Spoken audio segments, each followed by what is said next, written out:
Algunas escenas de este programa han sido recreadas. Un asesinato a sueldo. Un asesinato brutal. Un vecindario en caos. Para el Departamento de Policía y el FBI, la ciudad de Nueva York se convirtió en el epicentro de una incesante batalla. El enemigo. Narcotraficantes poderosos que harán de todo por proteger sus negocios. ¡Vamos, vamos, vamos, vamos!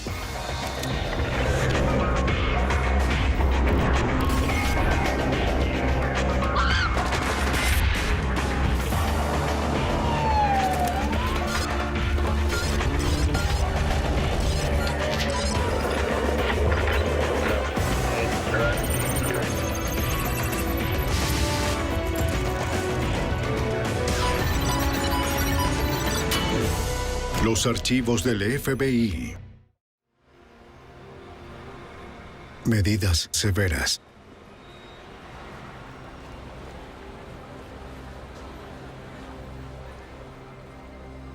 Para la década de los 80, la policía de Nueva York batallaba contra los narcotraficantes en la ciudad.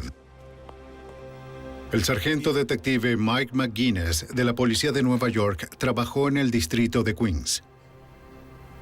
Había varias organizaciones importantes vendiendo cocaína y heroína en el sureste de Queens, y una de esas organizaciones era la de Lorenzo Gato Gordo Nichols. Lorenzo Gato Gordo Nichols, de 26 años, era un mayorista de drogas. Distribuía cocaína y heroína a traficantes de nivel medio. Vendía 1 kilo de cocaína en $50,000. Él valía millones. Oye, yo quiero uno de esos. Nichols protege sus operaciones rodeándose de un pequeño grupo de socios leales. Muchos son miembros de su familia. Para la policía de Queens, acabar con ese negocio no será fácil. Su sede es una tienda de delicateces en la avenida 107 y la calle 150 en Jamaica, Queens.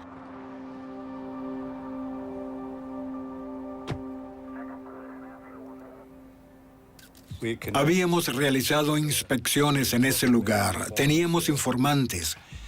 Habíamos hecho muchas operaciones en donde enviábamos agentes encubiertos a comprar drogas.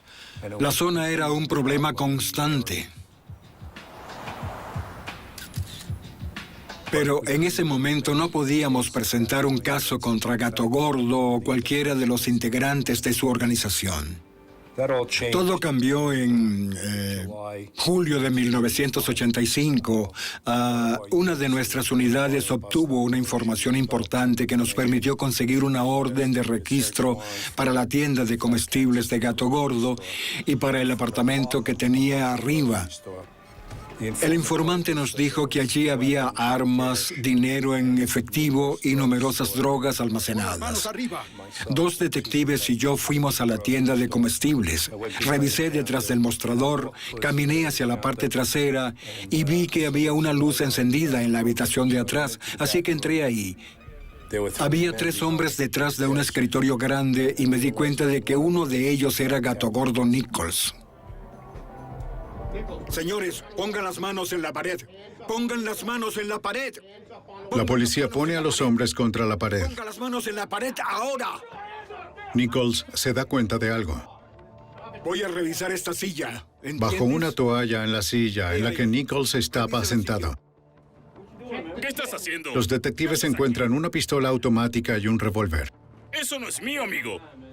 Tampoco nuestro. ¡Cállate! ¡Cállate! La policía revisa la habitación y encuentra heroína, cocaína y $30,000 en efectivo. Tenía varios gramos de marihuana en el escritorio.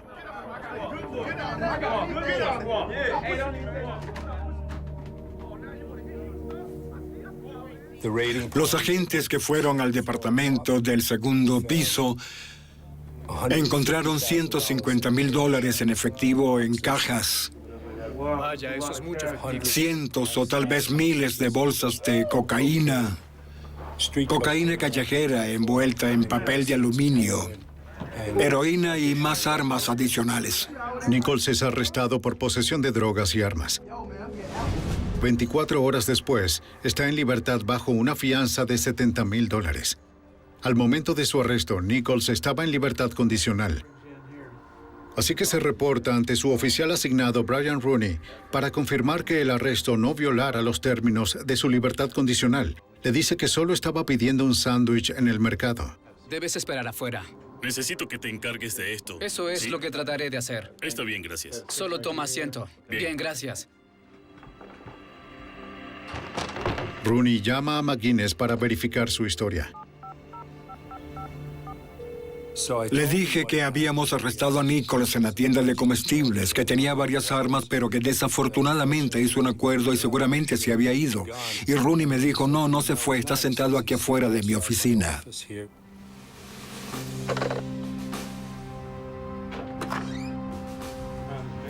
Rooney vuelve a arrestar a Nichols por violar su libertad condicional.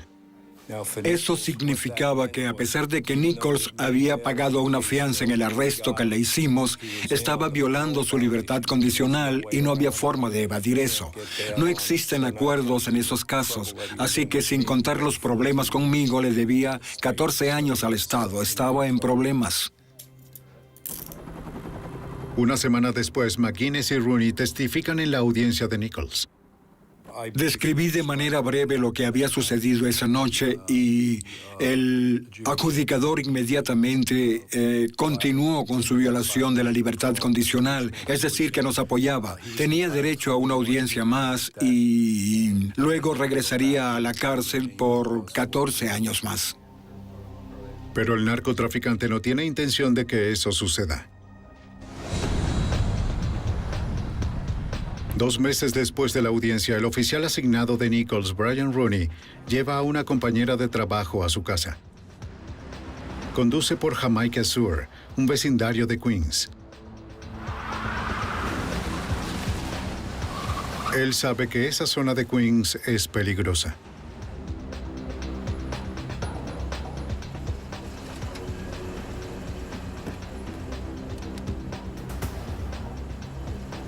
Pero no tiene idea de que está siendo seguido.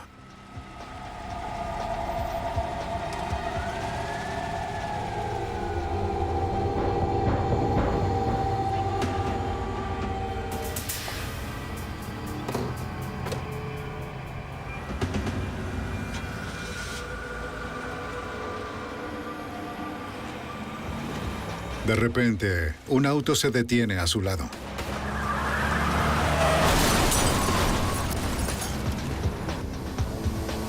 Brian Rooney recibe un disparo en el brazo y en la espalda. Muere al instante. Sus asesinos desaparecen en la noche.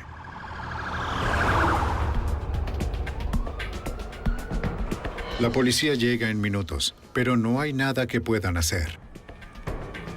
Procesan la escena y encuentran poca evidencia. No dejaron casquillos. Nadie vio el tiroteo.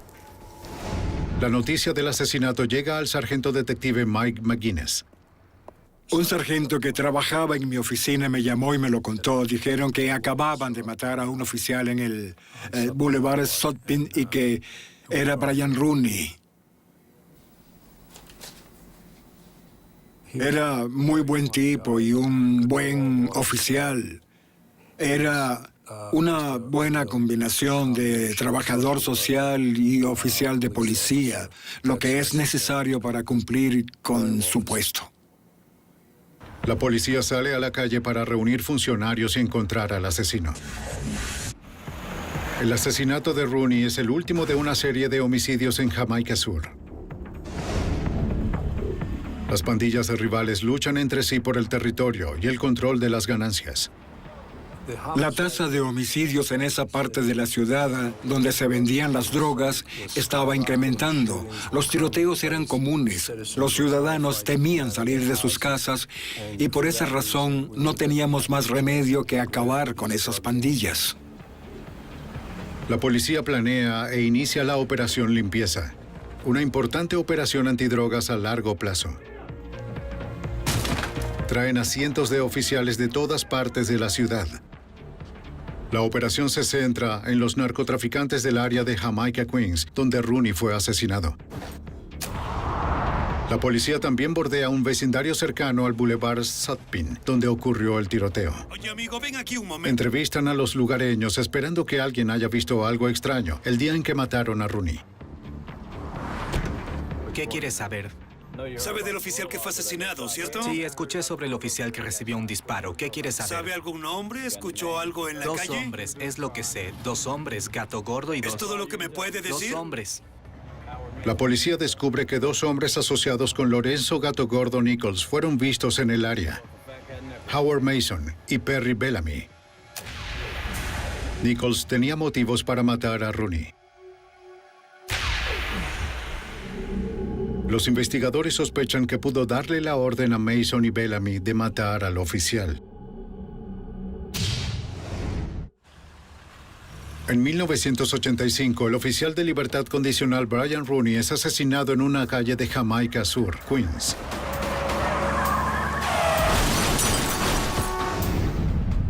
La policía sospecha que uno de sus custodiados, Lorenzo Gato Gordo Nichols, ordenó el golpe.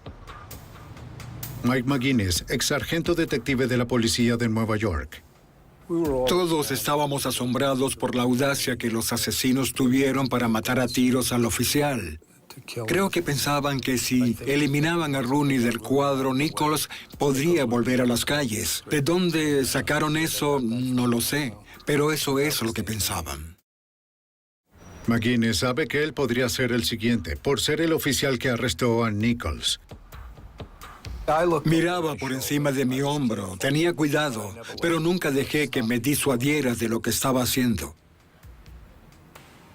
El hecho de que alguien en verdad considerara matar a un oficial para obtener algún beneficio o tal vez para salir de la cárcel era muy inusual y creo que a los funcionarios de la ley y a los ciudadanos en general les parecía desconcertante.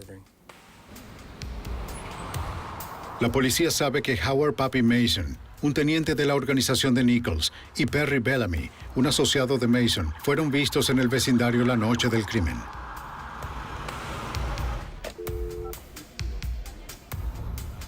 Una llamada anónima afirma que Bellamy estaba fuera del automóvil cuando Rooney recibió el disparo. Al día siguiente, otro informante confiesa el paradero de Bellamy, lo que guía a los investigadores hacia él. Pon las manos en la pared, las manos en la pared ahora. Pon las manos en la pared. ¡Vamos! Bellamy fue encontrado en la calle de su vecindario y fue llevado para ser interrogado. Ahora sí que tendré un día estupendo con esto. Párese junto al auto. Conozco mis derechos, los conozco bien.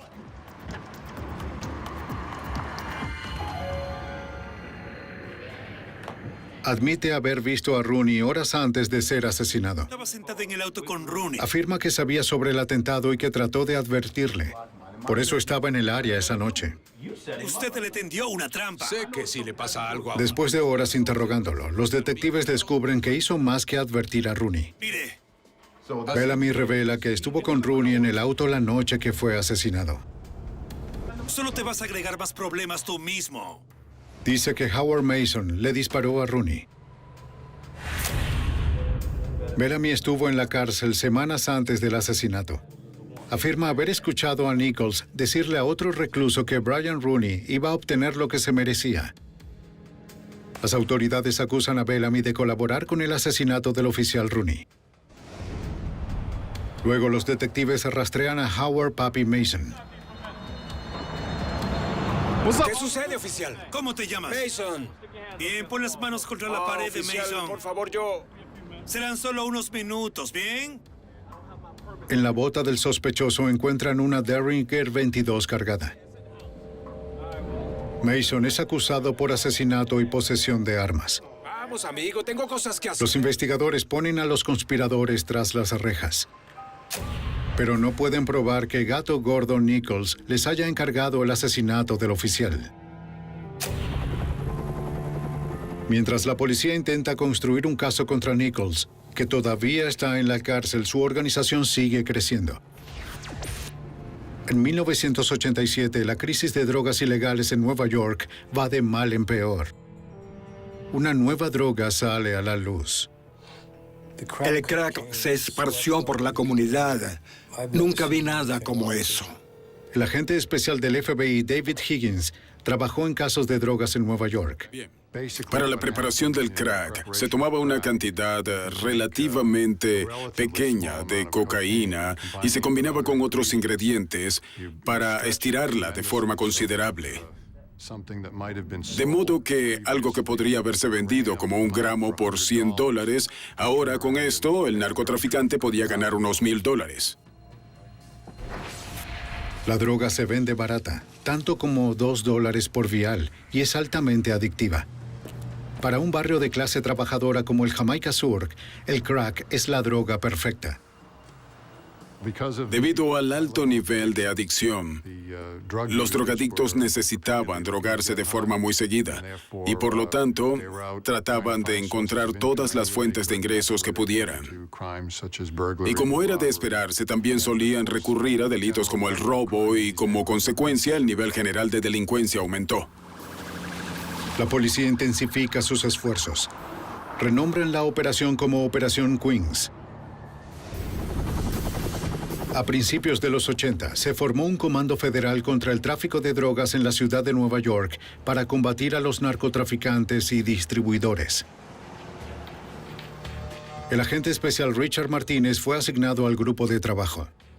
Se estableció como una organización usada por el FBI, la Policía de Nueva York, la Administración de Control de Drogas y otras agencias para coordinar un ataque contra estos criminales.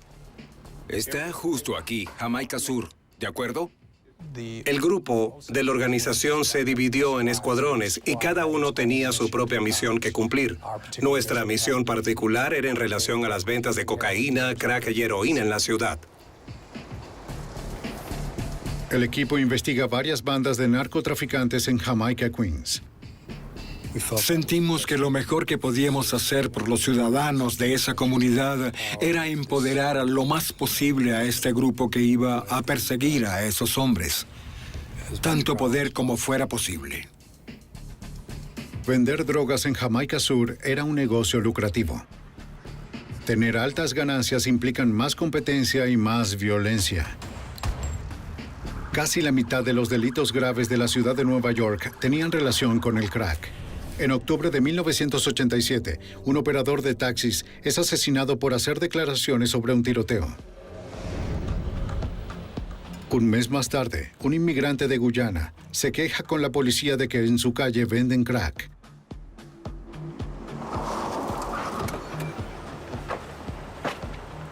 A la noche siguiente, alguien incendia su casa. ¡Llama a los bomberos! ¿Cuál es el número? 911. Bien, sí. Alguien acaba de lanzar algo.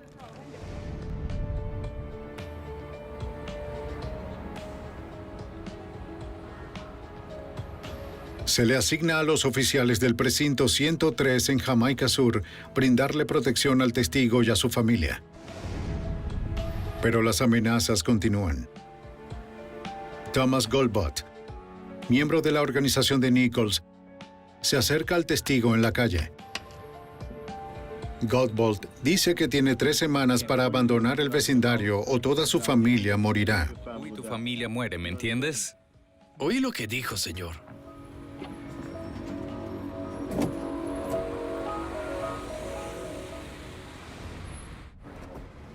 En 1987, los narcotraficantes gobiernan Jamaica Sur, Queens. Los ciudadanos que intentan hacerles frente son intimidados y asesinados. El Departamento de Policías de Nueva York y el Comando Federal preocupan a todas las organizaciones de drogas en Jamaica, Queens.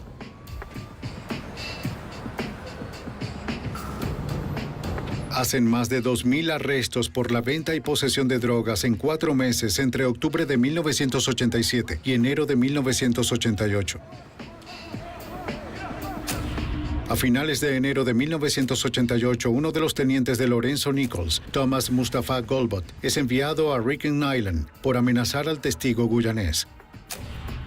El 24 de febrero, Howard Pappy Mason, sospechoso de haber disparado a Brian Rooney, es condenado por un cargo de posesión de armas. Al día siguiente, Lorenzo Nichols es condenado a 25 años con 11 cargos de posesión de armas y drogas. Cortamos la cabeza de la serpiente y atrapamos a 2 de sus mejores aliados. Teníamos un buen caso, así que sentimos que habíamos dejado a la organización al margen. La policía de Nueva York y el FBI avanzan en la batalla para recuperar las calles de Jamaica Sur de manos de los narcotraficantes, pero la guerra está a punto de oscurecerse. El 26 de febrero de 1988, pocos días después de que Nichols y Mason fueran condenados, el oficial Edward Byrne custodia al testigo guyanés.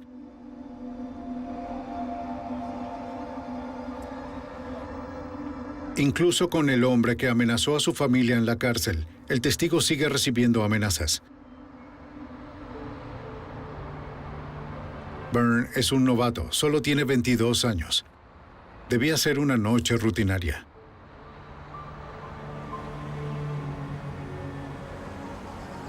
A las 3 de la madrugada, un auto pasa frente al agente Byrne. Hay 4 hombres en él. El sedán da vueltas en la cuadra y desaparece.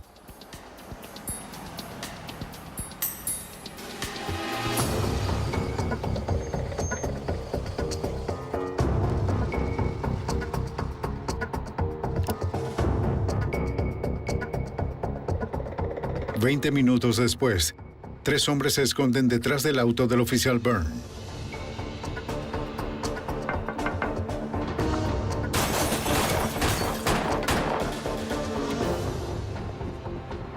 El testigo escucha los disparos.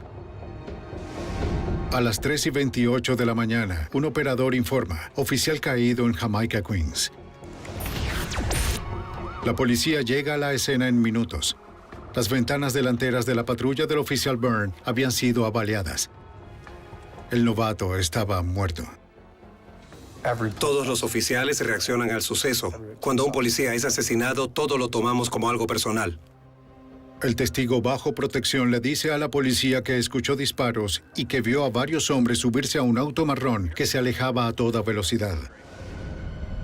Los investigadores encuentran un Old Cutlass de 1976 abandonado a unos 3 kilómetros de la escena. No encuentran nada que vincule el automóvil con el asesinato. Justo después del asesinato, el Departamento de Policía de la Ciudad de Nueva York comenzó a tomar medidas contra los narcotraficantes. Estos criminales de Jamaica, Queens estaban bajo la lupa. Queríamos a los asesinos del oficial Byrne. ¡Todo el mundo abajo! ¡Abajo! ¡Abajo! Cientos de policías que trabajan turnos de 12 horas cubren 3 distritos. El 103, el 105 y el 113 en el sureste de Queens. Allanaron cerca de 200 lugares e interrogaron a más de 300 presuntos narcotraficantes. ¡Vamos, deprisa! ¡Policía! ¡Al suelo!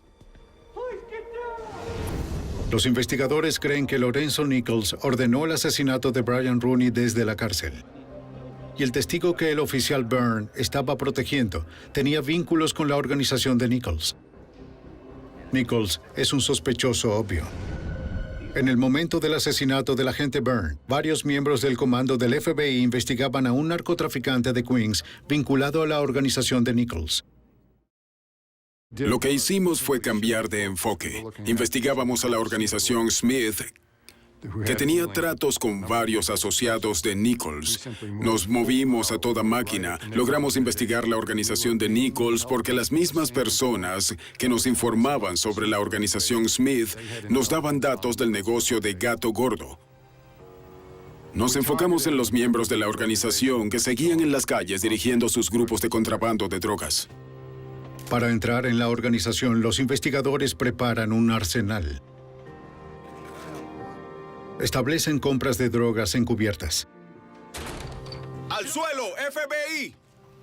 Hacen intervenciones telefónicas. Si Nichols estuvo involucrado en el asesinato del oficial Byrne, cometió el error más grande de su vida. Ahora los oficiales del FBI la policía de Nueva York y la DEA están enfocados en desmantelar su negocio. Un policía novato es asesinado a tiros en una calle de la ciudad de Nueva York.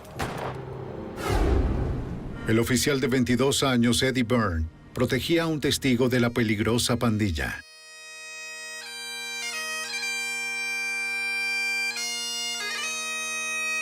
Imágenes de archivo.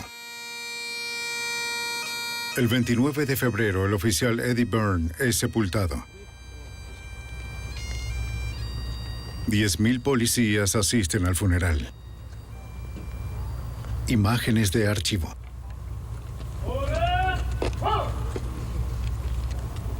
No puedes asesinar a un policía y salirte con la tuya.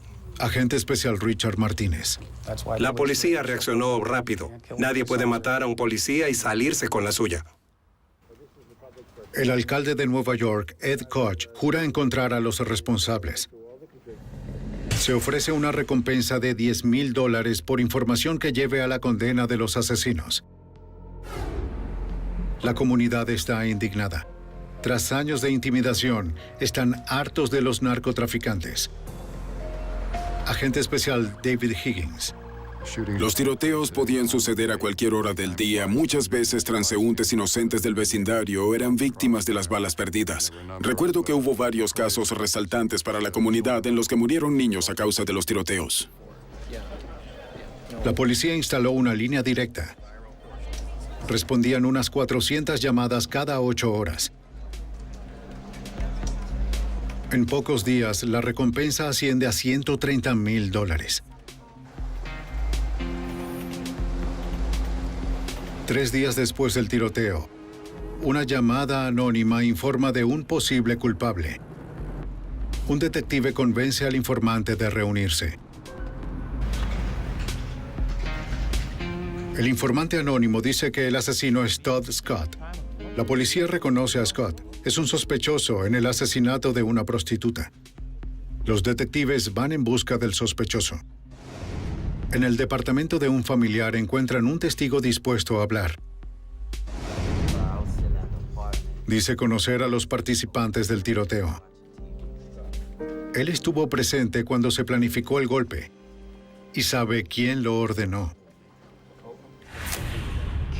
El 24 de febrero, solo horas después de su condena por posesión de armas, Howard Mason llama a uno de sus distribuidores, Philip Copeland, desde un teléfono público en Ricker Island. Al día siguiente, Copeland se reúne con sus compañeros Todd Scott, David McCleary y Scott Cobb, a 10 cuadras de la escena del crimen. Acabo de hablar con tu amigo Mason.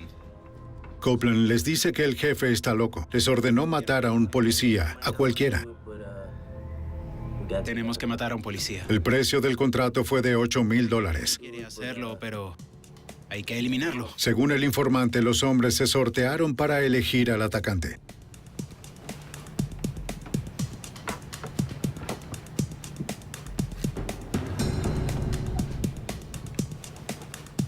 Todd Scott apretaría el gatillo. Listo. Ahí lo tienes, amigo. ¿Qué vas a hacer? Está bien. ¿En serio? Es lo que quería escuchar. El destino del oficial estaba sellado. A la mañana siguiente, Scott volvió al apartamento presumiendo de haberlo hecho. ¿Seguro, popotes? Solo cobraron unos pocos cientos de dólares de los $8,000 que les habían prometido. Nos contó cómo se desarrolló el asesinato, a quién eligieron, que el oficial Byrne no era el elegido como tal, sino que solo eligieron al oficial que estuviese vigilando al testigo cooperante, que en verdad era un objetivo al azar. Howard Mason quería que el asesinato de Byrne enviara un mensaje a la policía. La reputación lo es todo en la calle si eres un narcotraficante. Si se sabe en tu vecindario que no estás dispuesto a tomar represalias violentas por actos en tu contra o contra tu organización, no durarás mucho como narcotraficante. Este asesinato sin duda estimuló la aplicación de la ley en la ciudad de Nueva York. La ejecución de un policía que no fue atacado por un motivo particular contra él como persona, sino por el simple hecho de ser un oficial de policía como tal. La policía de Nueva York finalmente tiene nombres para vincular al tiroteo. Emiten órdenes para Philip Copeland, Todd Scott, Scott Cobb y David McClary. Copeland ya está en la cárcel por otro cargo. La policía va a buscar a los otros 3 hombres. Más tarde, ese mismo día, la madre de Scott Cobb llama a la policía. Quiere arreglar la rendición de su hijo, pero nunca aparece. Los investigadores creen que Cobb contactará a su madre en algún momento. Interviene en su línea telefónica para registrar los números de todas las llamadas entrantes. El tiroteo sigue siendo noticia y la policía mantiene la presión en las calles. No pasa mucho tiempo antes de que otro testigo se presente. Una joven dice que presenció el tiroteo del agente Byrne. La mujer dijo que estaba en la calle cuando escuchó un disparo y vio a unos hombres alrededor de la patrulla. Ella se escondió detrás de un auto hasta que se fueron. No cree haber sido vista.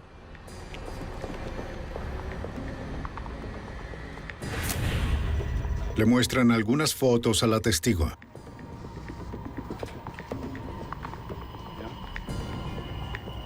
Ella identifica a Todd Scott como el hombre que vio junto a la ventana del copiloto de la patrulla. También identifica a David McClary como el hombre que estaba junto a la ventana del conductor y a Copeland como el que le estaba cubriendo las espaldas a McClary. Gracias por venir. La policía ahora tiene un testigo del tiroteo. Así que necesitan encontrar a los 3 sospechosos. El día después de intervenir el teléfono de la madre de Scott Cobb, la policía encuentra algo. Una llamada entrante viene de una dirección en Queens Village. Es una de las propiedades ocultas de Howard Mason.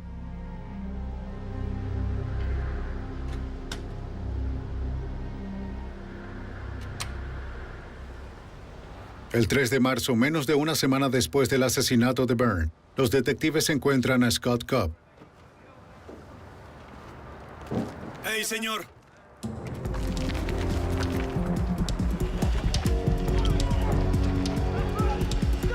¡Deje de correr! ¡Quieto! ¡Bájese y ponga las manos detrás de la espalda! Despacio, despacio. Es puesto en custodia.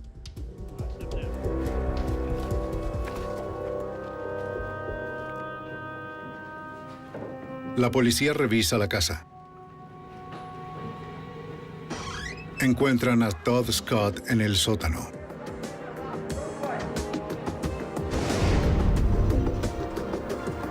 Al día siguiente, David McClary se rinde ante la policía. Lo acompaña su madre. McClary es el único de los 4 acusados que no tiene antecedentes penales. Todd Scott y David McClary dan declaraciones conflictivas. Ambos dicen que el otro fue el que apretó el gatillo. Todas las versiones colocan a Scott Cobb detrás del volante del auto de escape. La policía y los fiscales logran reconstruir la versión de los eventos. A las 3:24 de la mañana, Todd Scott distrajo al oficial Byrne tocando la ventana del copiloto de la patrulla. David McClary le disparó al oficial Byrne 5 veces a través de la ventana del conductor. Philip Copeland estaba justo detrás de McClary. Los 4 hombres son acusados de asesinato en segundo grado. Pero para los agentes y la policía surgen más preguntas. ¿Howard Papi Mason actuó por su cuenta? ¿Estuvo Gato Gordo Nichols involucrado en el asesinato? ¿Y pueden probarlo? La policía y los agentes del FBI sospechan que el narcotraficante Lorenzo Gato Gordo Nichols o su ex empleado Papi Mason pueden ser responsables de ordenar el asesinato de un oficial de la policía de Nueva York, agente especial David Higgins. El asesinato del oficial Byrne fue una investigación estatal. Fue conducida por el Departamento de Policía de la Ciudad de Nueva York, y mientras se llevaba a cabo, las autoridades federales y los miembros locales del Comando Federal realizaban una investigación paralela dirigida al desmantelamiento de la organización de Nichols. Los investigadores se dan cuenta de que no basta con encarcelar a los líderes y a sus manos derechas.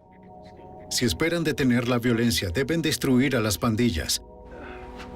El imperio de drogas de Gato Gordo Nichols es enorme. Facturan más de $20 millones al año. Ya habíamos establecido, gracias a los informantes, que el núcleo de la organización de Nichols era Big McDelly, su negocio legal ubicado en Laurelton, Queens, en Nueva York. De inmediato conseguimos una orden para examinar los registros telefónicos de esa ubicación.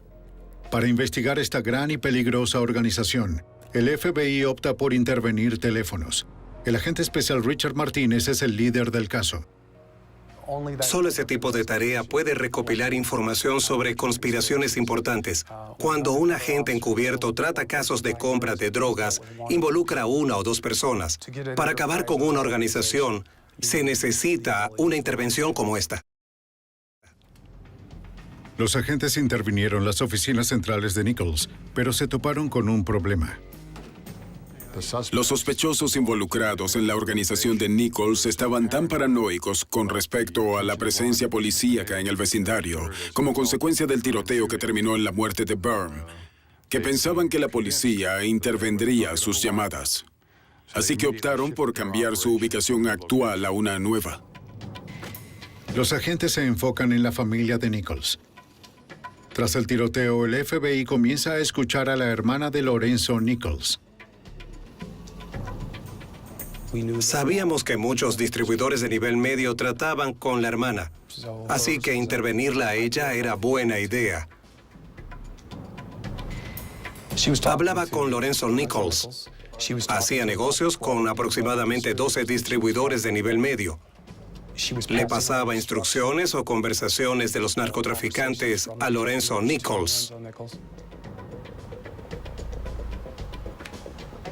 Ella era la mediadora de la organización, y eso era lo excelente de esto. A ella le gustaba hablar.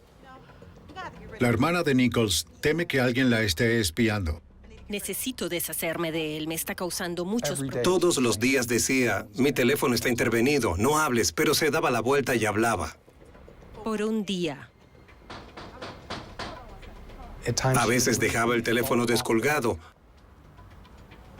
lo cual era como tener un micrófono en su casa, y podíamos escuchar sus conversaciones con estos tipos sobre cuándo recogerían las drogas. Apresúrate.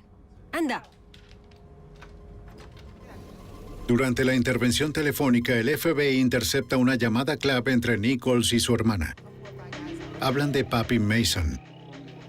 En una conversación en particular, ella preguntaba por qué Papi Mason había hecho eso, una referencia al asesinato del oficial Byrne. Y Lorenzo respondió que no sabía el por qué. Papi Mason tenía reputación de ser un tipo violento, y Lorenzo, de cierta forma, lo estaba alejando. No quería tratar de forma directa con él por haber dado pie a la presión de la policía. Antes, todo indicaba que Lorenzo Nichols estaba involucrado en esto. Pero tras esa conversación, que luego fue respaldada por información obtenida de varios interrogatorios de testigos, quedó claro que Howard Mason fue quien ordenó el atentado al oficial Byrne. Papi Mason concluyó que el departamento de policía le faltó el respeto, así que ordenó a sus aliados que salieran y mataran a cualquier oficial de policía.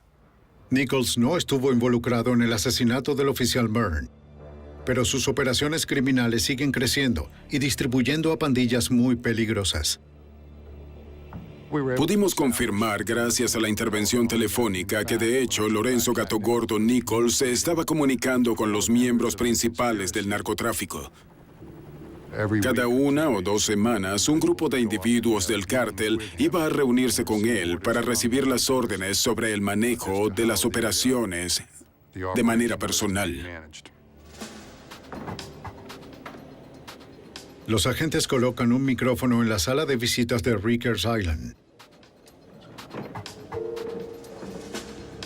Intentan escuchar las reuniones de Lorenzo Nichols con sus tenientes.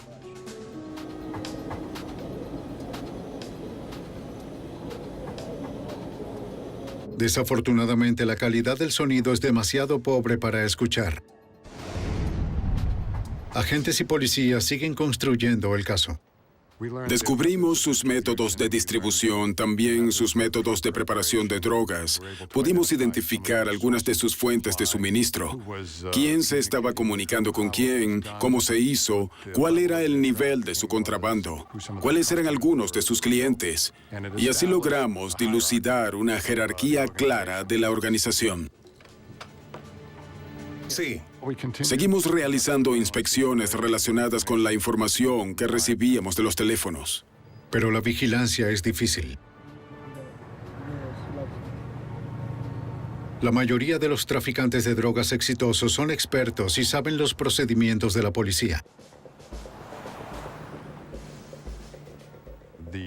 Los narcotraficantes emplean técnicas contra la vigilancia. En realidad, les pagan a personas para que mantengan a las autoridades alejadas de sus calles en un radio de varias cuadras. Cuando los agentes obtienen suficiente información de las intervenciones, hacen arrestos. Si en algún momento, por ejemplo, interceptamos una llamada en la que se está produciendo una transacción de drogas o un transporte de drogas de una ubicación a otra, debo informarles a los investigadores que conducen el caso que debemos actuar. Después de 5 largos meses, los agentes se reúnen con el fiscal. Ya era hora de levantar algunos cargos sobre algunos temas para conseguir colaboradores y ejecutar las órdenes de búsqueda para obtener sus armas y drogas, y así confirmar las conversaciones telefónicas. Martínez siente que tienen suficiente causa probable para emitir órdenes de arresto y registro. Tienes que saber cuándo es el momento de oficializar un caso. Así que presentamos este caso en agosto. El fiscal está de acuerdo.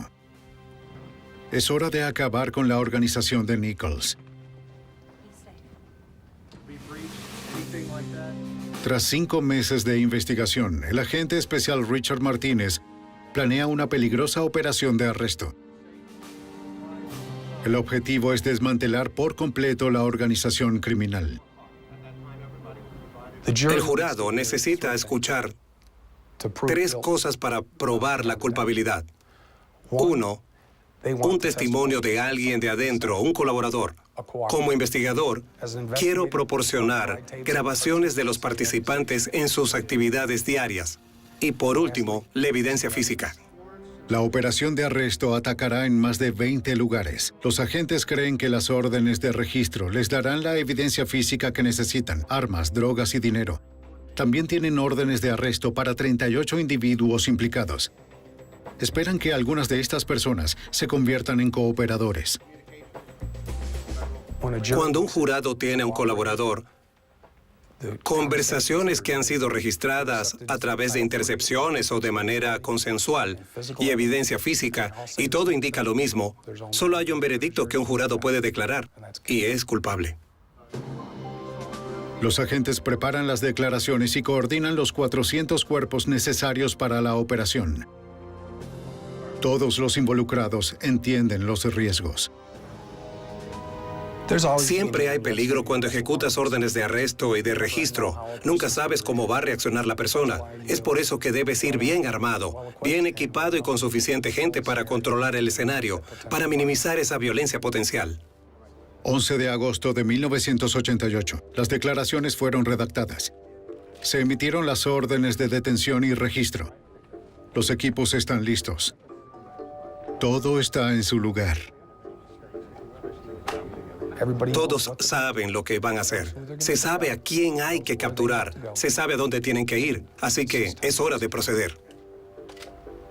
Varias ubicaciones asignadas son muy peligrosas.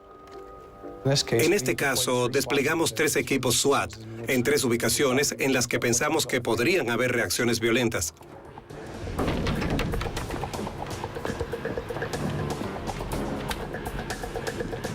Los equipos atacan lugares donde se almacenan y se venden drogas. Afortunadamente, nunca se nos filtró información en la investigación, por lo que ningún acusado pudo saber que veníamos por ellos. ¡Policía! ¡Abajo! ¡Abajo, policía! ¡Abajo! ¡Abajo! ¡Abajo! ¡Abajo! ¡Quieto! ¡Abajo!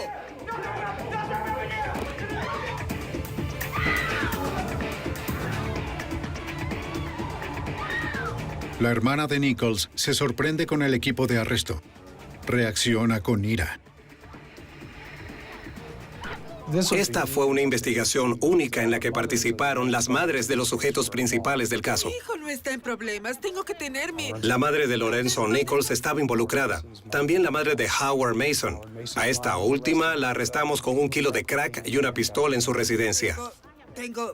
Por favor, quítame tu mano de encima, oye. En toda la zona de Jamaica y Queens, uno por uno, se arrestan a los miembros de la organización de Nichols y se reúnen pruebas. Durante la ejecución de las órdenes de búsqueda encontramos armas, cantidades sustanciales de material de embalaje, cantidades sustanciales de crack y varias personas con mucho dinero en efectivo. E incautamos todo eso. Lorenzo Gato Gordo Nichols y Howard Papi Mason son arrestados por cargos de drogas, los cuales los mantendrán tras las rejas para siempre. Al final del día, 30 personas son arrestadas y se incautan 5 bienes.